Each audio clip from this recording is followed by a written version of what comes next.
아멘. 오늘 성탄절을 앞둔 우리들 제 말씀으로 함께 말씀을 나누도록 하겠습니다. 여러분, 시간이 너무 빠른 것 같아요. 제가 6월 첫 주에 부임하여서 이렇게 반년이 지나간 것도 믿기지가 않고요. 오자마자 벌써 6개월 지나간 것도 안 믿기고요. 또 어찌 보면 많은 일들이 있어가지고 한 6년이 있은 것 같아요.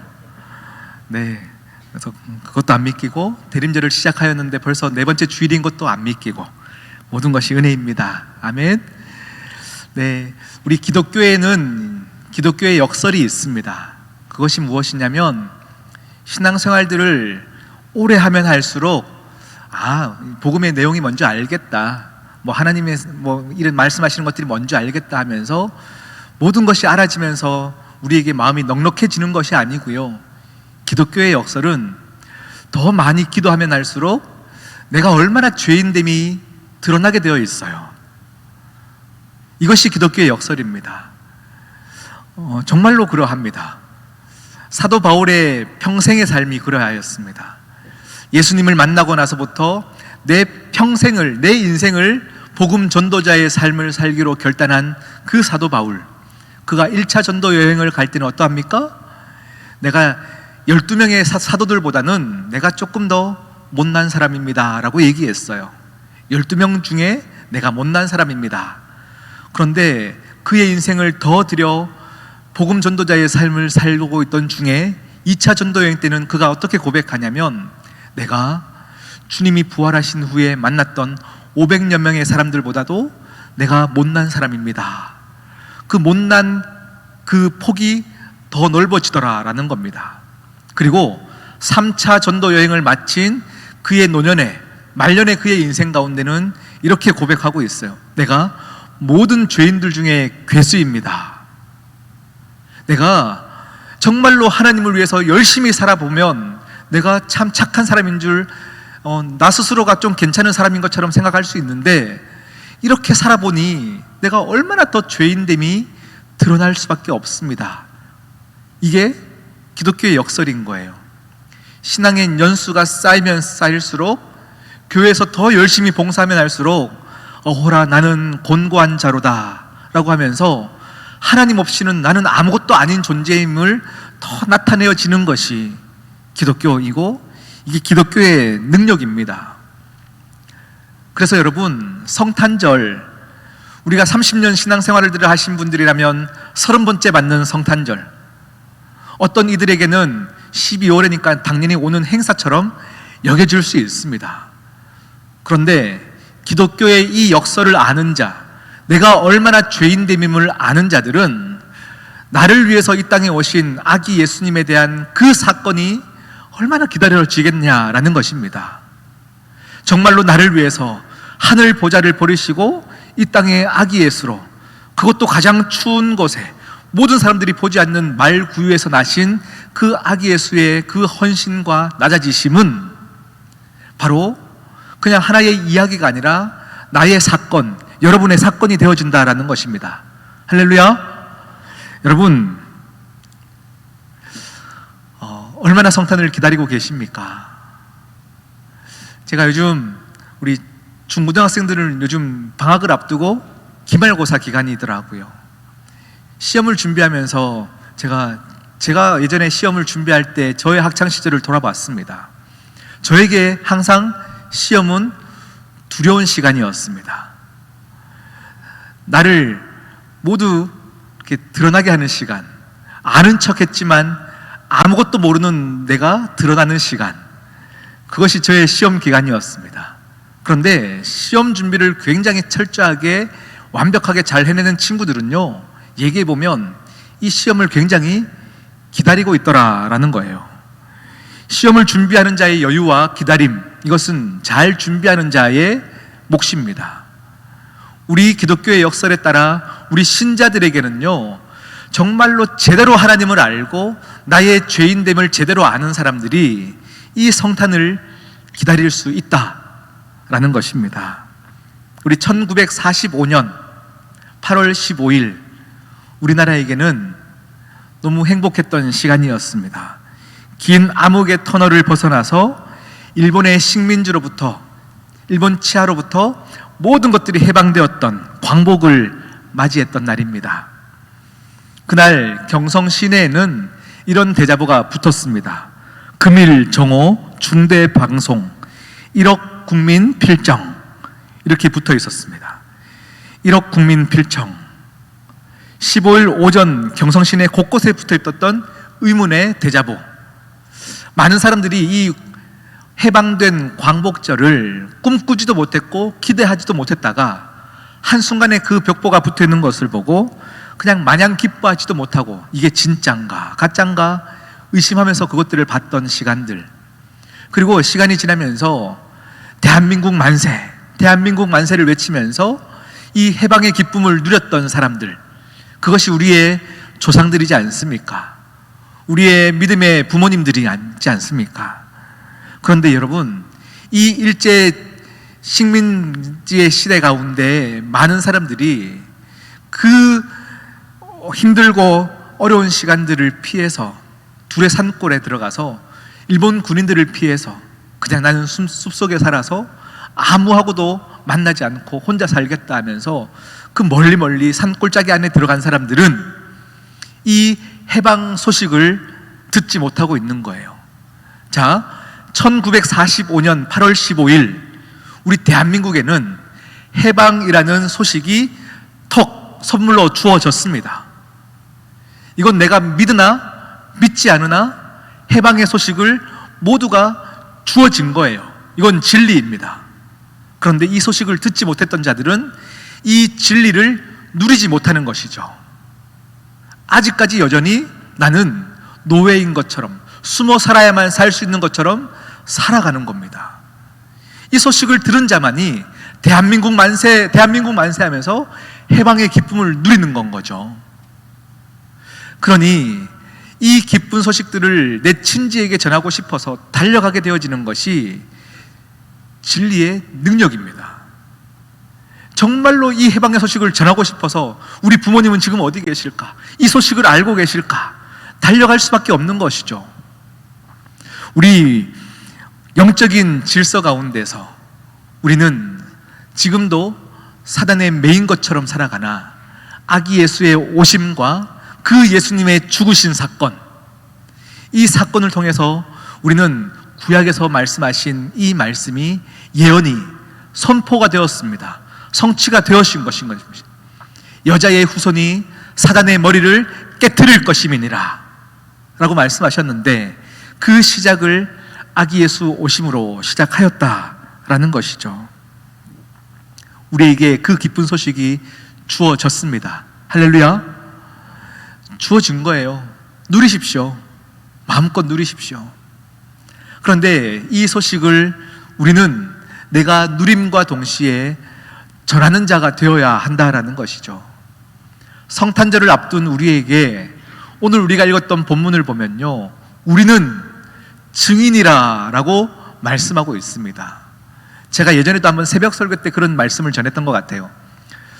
제가 설교할 때마다 두 가지 단어가 나오면 성도들이 저랑 눈을 안 마주치려고 해요. 그게 사명이라는 단어와 증인이라는 단어예요.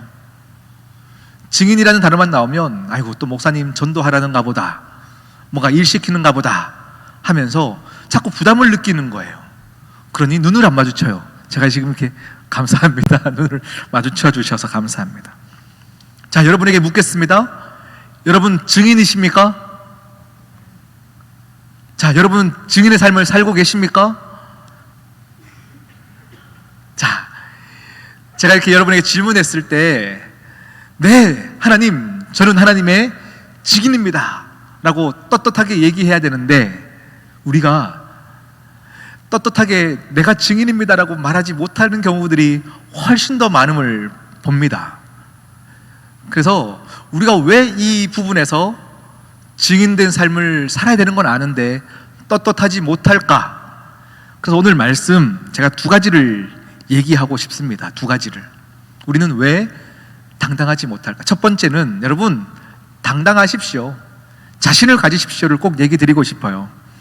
무슨 말이냐면 우리가 증인된다라고 할 때 이 증인됨은 우리가 당당해야 되나? 당당하지 못하잖아요. 괜찮아요. 당당하지 못해도 괜찮아요. 제가 첫 번째 소주제가 뭐라 했다고요? 당당하셔도 됩니다를 얘기했는데, 제가 이 얘기를 하면서 당당하지 않아도 돼요를 얘기하고 있어요. 우리가 오늘 읽었던 본문은 5장 32절 말씀을 읽었어요. 우리는 증인입니다라고 얘기하였어요. 그런데 그 앞절을 보면요, 어떤 내용에 대한 증인이냐면 30절, 31절 말씀을 우리 자막을 통해서 한번 볼까요? 자막을 통해서 제가 천천히 읽어드리겠습니다. 너희가 나무에 달아 죽인 예수를 우리 조상의 하나님이 살리셨고 이스라엘에게 회개함과 죄사함을 주시려고 그를 오른손으로 높이사 임금과 구주로 삼으셨느니라. 아멘. 이 두 절 말씀은요, 복음의 핵심이에요. 복음의 엑기스예요. 이게 무슨 말이냐면 하나님이 하신 일과 주님이 하신 일을 나타내고 있어요. 자, 이 말씀에 대해서 32절은 이것을 우리는 증인이다라고 얘기하고 있어요. 자, 여러분에게 증인입니까? 라고 물었을 때 당당하지 못했어요. 왜 당당하지 못하냐면 우리는 자꾸 내가 증인된 삶을 살아야 되는데 저는 말을 잘 못합니다. 저는 제 삶이 참 부끄러운 게 많습니다. 내가 누구 앞에 서면 말을 잘 못하고 그냥 부끄러워서 증인된 삶을 못 살겠습니다 라고 얘기하면서 나의 어떠함 때문에 증인으로서 못 살게 되어짐을 얘기할 때가 참 많이 있어요. 그런데 방금 읽었던 이 본문을 보면 30절, 31절의 내용이 증인들이 어떻게 살아야 되는 것들을 나타낸 것이 아니에요. 증인들이 앞으로 너희는 이렇게 살아라를 얘기하는 게 아니에요. 복음은 복음 자체의 능력이 있는 겁니다. 그런데 그 복음을 내가 가진 자로서 증언할 때에 우리가 힘있게 얘기해도 아니면 부끄럽게 얘기를 해도 그것과 상관이 없다라는 이야기입니다. 오늘 본문은 나하고 상관없이 이루어진 사건을 얘기하는 거예요. 내가 해낸 것이 아니라 나를 위해서 주님이 하신 일들을 나타내고 있어요. 이미 우리에게 주어진 것이죠. 그런데 이것을 증인된 우리가 부끄럽게 얘기한다 해서 사실이 거짓이 되는 것이 아닙니다. 내가 잘 못 얘기해서 거짓이 사실되는 것도 아니고 사실이 거짓되는 것도 아니고 복음은 복음 자체가 능력이 있는 거예요. 제가 더 쉽게 얘기를 드려볼게요. 예를 들어서 어떤 강도 만난 사람이 있어요. 우리 주변에서 어떤 연립주택에서 어떤 강도 만난 집이 있는데 마침 내가 이 집에 강도가 들어가는 것을 봤어요. 그리고 이 사건이 재판에서 막 이루어지고 있을 때 제가 증인으로 갔다고 생각을 해보십시오. 그런데 얼마나 처음으로 법정에 서서 증인으로 서면 얼마나 떨리겠어요. 너무 무섭기도 하고 떨릴 거예요. 이제 판사가 저에게 묻는 거예요. 증인, 저 사람이 범인 맞습니까? 본 사람이 맞습니까? 라고 물었을 때에 너무 떨려서 예, 맞습니다. 굉장히 주눅 들고 벌벌벌 떨면서 얘기를 해도 벌벌벌 떨면서 얘기했다 하여서 내 증언이 효력이 없는 것이 아니죠. 반대로 내가 자신 있게 저 사람 맞습니다, 저 사람을 처벌해 주십시오라고 당당히 얘기했다 해서 내 증언이 더욱더 효력이 커져가는 것도 아닙니다. 자신 있게 얘기하든 아니면 벌벌 떨면서 얘기하던 증인은 내가 선자리에서 증언했던 이 자체가 효력이 있는 거예요. 무슨 말인지 이해 가세요? 우리가 받은 이 복음을 내가 잘 전달해야 된다는 그 부담이 우리로 하여금 증인된 삶을 못 살게 만들 때가 참 많이 있다라는 이야기입니다. 우리는 나의 어떠함과 상관없이 받은 것을 벌벌벌 떨면서도 전하면 우리 입술에서 나간 그 말이 하나님의 생명으로 다시 변모되어서 그 듣는 자에게 능력으로 다가가게 되어지는 것은 내 어떠함과 상관없이 하나님의 말씀이 살아있기 때문입니다. 아멘? 그래서 여러분, 이 말씀은 꼭 기억하십시오. 내가 잘 해내서 이 내용이 참이 되어지거나 증명이 되어지는 것이 아닙니다. 그래서 여러분이 삶을 살아가면서 이 아기 예수 오심, 우리의 죄 때문에 오시는 이 진리의 사건, 이 기쁜 복음의 소식을 우리는 전할 때에 내가 잘 전하지 못할까봐 전하는 것을 포기하고 살아가시는 여러분들이라면 그냥 전하셔야 됩니다. 벌벌벌 떨면서도 전하셔야 한다라는 것입니다. 사람들에게 보이지 않거나 감추어졌던 것은 말씀 자체가 능력이 없어서가 아닙니다. 말씀이 왜곡이 있는 것도 아닙니다. 증인된 삶을 사는 우리가 입을 닫았기 때문입니다. 우리는 얘기하여야 해요. 먼저 들은 자가 내가 사랑하는 자에게 달려가서 해방되었다, 해방되었다. 정말로 아기 예수 오심과 그 원수의 머리를 짓밟은 이 사건은 우리에게 진리이다 라고 얘기할 때에 이 사건이 그 사람들을 살릴 수 있는 능력이 되어진다 라는 것이에요. 여러분, 용기를 내십시오. 내 성향이 남들 앞에 말 못해도 괜찮습니다. 벌벌벌 떨면서 부끄러워하며 얘기하는 그 모습이 어떨 때는요, 듣는 이에게 더 강하게 전달될 때가 있어요. 그러니 이 기쁜 소식을 우리에게 그냥 행사로 지나가는 시간이 아니라 감격되어져 얘기하지 않을 수 없어서 그 사람들에게 복음을 전하는 놀라운 기회가 되는 성탄절이 되기를 진심으로 원합니다. 아멘. 두 번째, 우리가 증인된 삶을 살 때에 조심해야 될 것이 있습니다. 그것은 무엇이냐면 우리가 우리 스스로를 과대평가할 때가 참 많이 있습니다. 이 말이 무슨 말이냐면 진리가 나에 의해서 어떻게 될 거라고 생각할 때가 참 많이 있습니다. 진리는 자체가 진리인데요, 내가 오늘 말들을 잘해서 배성현 목사가 오늘 설교를 이걸 잘 만들어내서 이것이 사람들에게 잘 들린다 하여 내가 어떻게 됐다고 생각하는 순간 그때부터 저의 목회 생활은 하나님이 막으시는 거예요. 그때부터 부작용이 일어나는 거예요. 여러분이 증인된 삶을 살다가 내가 누군가에게 이 복음을 전했는데 그 사람이 갑자기 변하기 시작하며 교회에 등록하기 시작하는 경우들을 여러분이 경험할 때마다 막 내가 1년에 300명 전도한다고 해보십시오. 그러면 갑자기 어깨에 힘이 들어가기 시작하는 거예요. 내가 300명 전도했어, 내가 수천 명 전도했어. 이렇게 되는 순간 이것이 여러분 스스로를 과대평가하는데 이것을 조심해야 된다라는 것입니다. 우리를 위해 이 땅에 오신 것과 우리를 위해 죽으시면서 다 이루었다라고 말씀하셨던 이 말씀, 이것은 이미 이것 자체로 진리입니다. 이것이 복음입니다. 내가 무엇을 잘 얘기해서 복음이 복음되어지는 것이 아닙니다.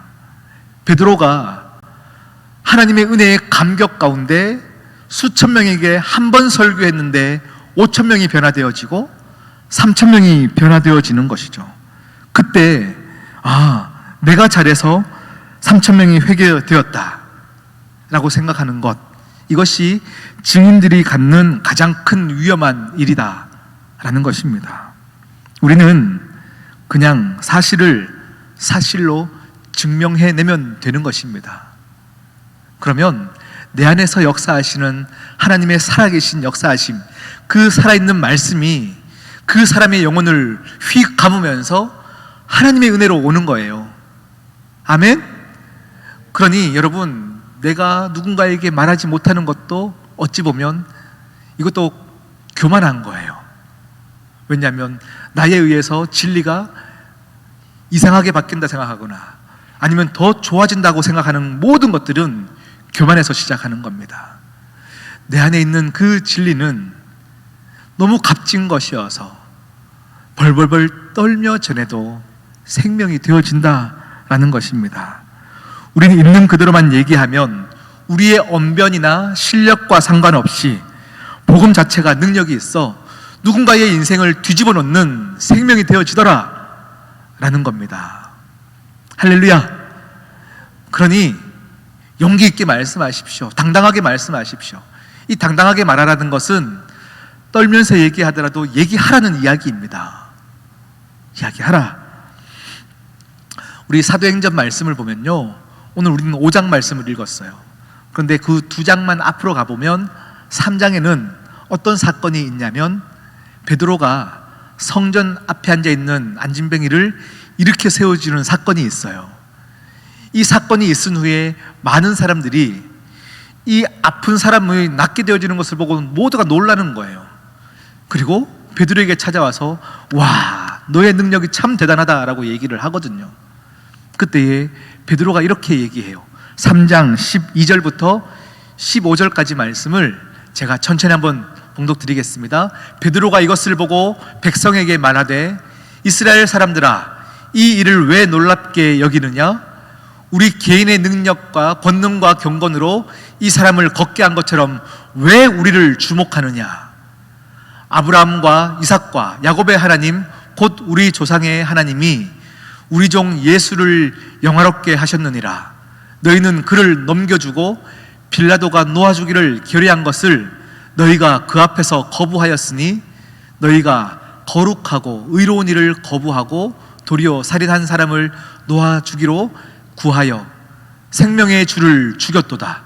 그러나 하나님이 죽은 자 가운데서 그를 살리셨으니 우리가 이 일의 증인이라. 증인이라. 베드로가 이렇게 당당할 수 있는 이유가 무엇입니까? 베드로가 이렇게 당당할 수 있는 이유?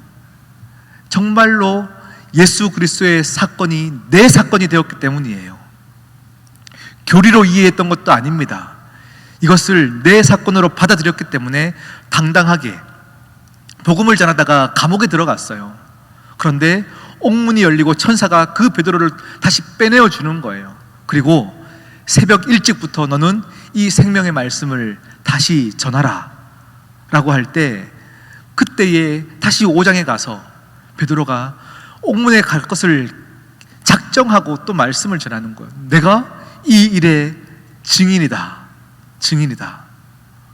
우리 인간의 본성 안에는 정말로 내가 가진 좋은 것을 자랑하고 싶다라고 말씀을 드렸어요. 우리는 모두가 그래요. 좀 외향적인 사람들은 당당하게 자랑하고요, 좀 내성적인 사람들은요 둘러서 자랑해요. 둘러서 자랑하게 되어 있어요. 어쨌든 자랑해요. 그런데 여러분이 이 증인된 삶을 살아가야 될 여러분들이 복음의 가장 값진 것을 자랑하지 않는 것은 아직 이 기쁨의 소식들이 내 소식이지 않거나 아니면 자랑하지 않는 것에 근육이 강화되어 있기 때문이에요. 그런 우리가 용기를 내어 이번 성탄을 앞둔 여러분께서 떨면서 얘기해 보세요. 그때 여러분 눈앞에 나는 떨며 얘기했지만 내가 가진 이 복음의 능력, 이 진리 자체가 얼마나 힘 있는 것을 보게 되어져서 증인된 삶을 사는 자의 목적이 있어요. 그것은 내가 전한 자가 바뀌어서 교회 한 명 더 전도와서 숫자가 늘어나는 것이 목적이 아닙니다. 증인된 삶을 사는 사람들은 이 내가 가진 복음이 얼마나 값진 것인 줄 아는 것이 이 전도의 목적이에요. 증인된 삶을 사는 사람들은요, 전하면 전할수록 이 내가 가진 복음이 얼마나 값진 줄을 아는 거예요. 그래서 더 당당하게 얘기하는 건 거죠. 와, 신기하다. 나는 이렇게 언변이 없이 두렵고 떨면서 얘기했는데 우와, 사람이 이렇게 바뀌다니. 그러면 하나님에 대한 사랑이 더욱더 내 안에 정리가 되기 시작하는 건 거죠. 여러분, 받은 은혜를 강화시키십시오. 받은 은혜를 나누시면서 여러분의 신앙이 더 깊어지시기를 축복합니다. 할렐루야. 우리는 증인입니다. 배 목사가 여러분에게 증인된 삶을 살아라고 하는 것은 절대 일시키려고 하는 것이 아닙니다. 증인은 법정에서 이렇게 선포합니다. 양심에 따라 숨김과 보탬이 없이 그대로 말하고 만일 거짓말이 있으면 위증의 벌을 받기로 맹세합니다 이것이 증인의 선서입니다. 여러분이 증인이 될 수 있는 것은 여러분이 하나님을 만나야 가능한 것입니다. 증인된 삶을 살자라는 것은, 하나님이 여러분에게 증인되라라고 하는 것은 일시키시는 하나님이 아니라 하나님이 여러분의 인생 가운데 찾아가시겠다라는 얘기입니다. 내가 너를 만나주겠다, 내가 너의 삶 가운데 모든 일들을 이끌어내겠다, 하나님의 사랑의 선포입니다. 너를 만나줄 테니 너는 나를 전하지 않을 수 없을 것이다 말씀하시는 거예요. 혹 이번 성탄절을 한 주 앞둔 여러분의 삶 가운데 그 하나님의 사랑을 더 경험하길 원하는 사람들은 여러분 더 간절히 기도하십시오. 하나님, 내가 하나님의 사랑을 더 체험하고 싶습니다. 간절히 바라는 자가 되시기를 바라고, 이미 그 사랑이 무엇인지 아시는 분들은 내가 받은 사랑을 잘 전하나 못 전하나 전하는 자가 되어지게 하시사, 내 입에 나간 이 말 앞에 하나님의 생명을 내가 경험하게 하여 주시옵소서. 우리 그렇게 기도하며 이 한 주를 보내시는 저와 여러분 되기를 축복합니다. 아멘. 우리 시간 같이 말씀을 생각하시면서 기도할까요? 우리 같이 기도하겠습니다. 여러분 마음에 있는 그 복음은 정말로 세상 전체를 변화시킬 수 있는 능력입니다. 그것을 여러분이 가졌다라는 이야기예요. 여러분 안에 살아계시는 하나님은 세상 우주 만물을 창조하신 하나님이시오. 그 하나님이 여러분 앞에 보이는 믿지 않는 자들을 왜 변화시키지 못하시겠습니까? 이 시간 같이 기도하실 때, 하나님, 내가 가진 이 복음을 자랑하는 자 되게 하여 주시옵소서. 이 아기 예수 오심은 나의 사건이요 내가 사랑하는 누군가를 위한 사건이오니 다시금 당당하게 이 일을 전하게 하여 주시옵소서. 우리 함께 기도하며 나가도록 하시겠습니다. 하나님 아버지,